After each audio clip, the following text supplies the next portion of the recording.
I am the epitome of New York hustle. I would rather starve than have to go to a 9-to-5 job.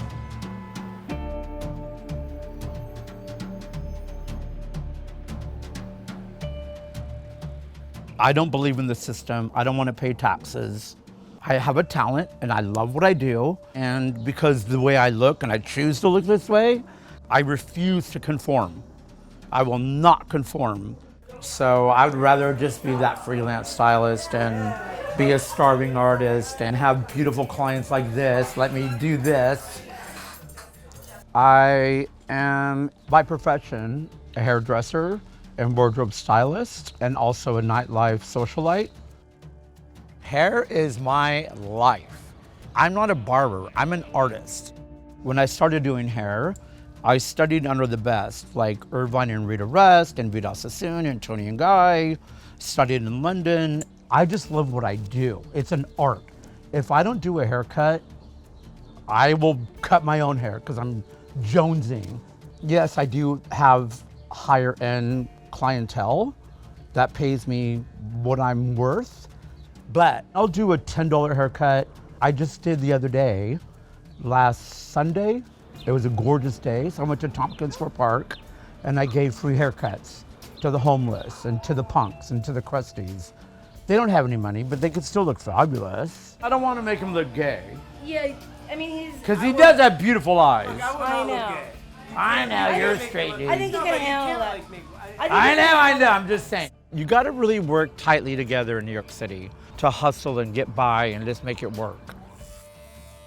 I barter, I just work with people. I have a lot of wonderful clients that are like, hey, can you come and cut my hair? And I'll make you a fabulous dinner. I'll do a haircut for like a tattoo. You wanna make me a couture dress? I'll do your hair. Okay. So he's not rockabilly. He's not rock and roll play. Oh, rockabilly. He's not rockabilly. Oh, you're not rockabilly. He's not rock and roll play.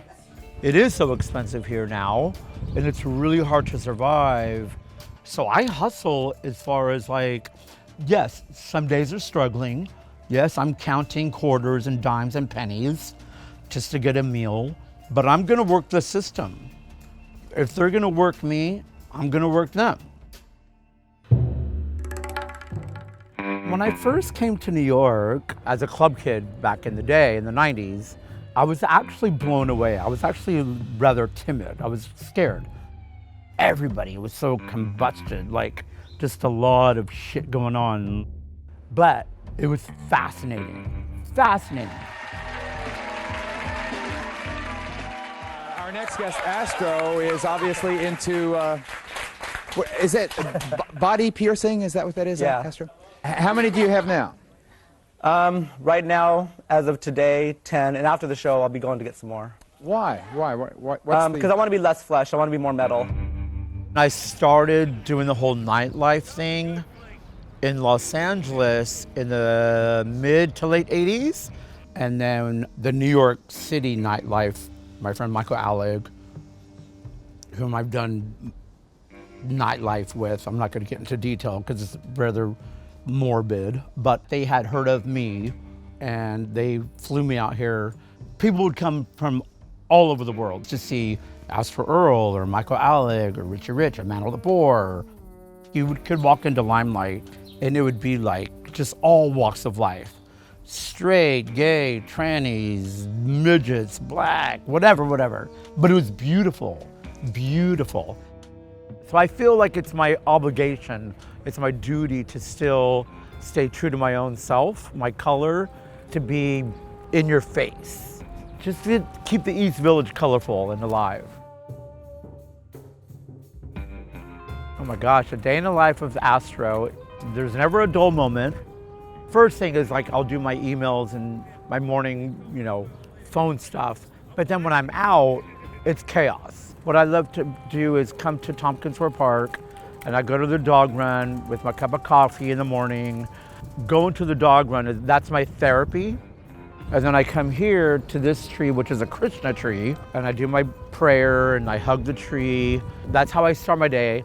And then the chaos starts. And I'm running around either working, doing clients, doing haircuts. But I can't walk down the street without running into somebody and, just meeting up with my friends here in the park, all the usual suspects. You fucked up everything in your fucking life. Oh, Jennifer. Watch your fucking mouth. I love my beer, my glass of wine. It was If probably you not guys even don't yours. agree on anything, why bicker? Are you really that? What are you, 12?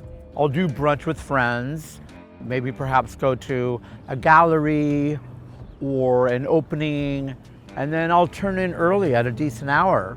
I'll go to, like today, after this, I'm gonna go to Trader Joe's, get my vegetables and my dinner, and I go to sleep at like 9 p.m.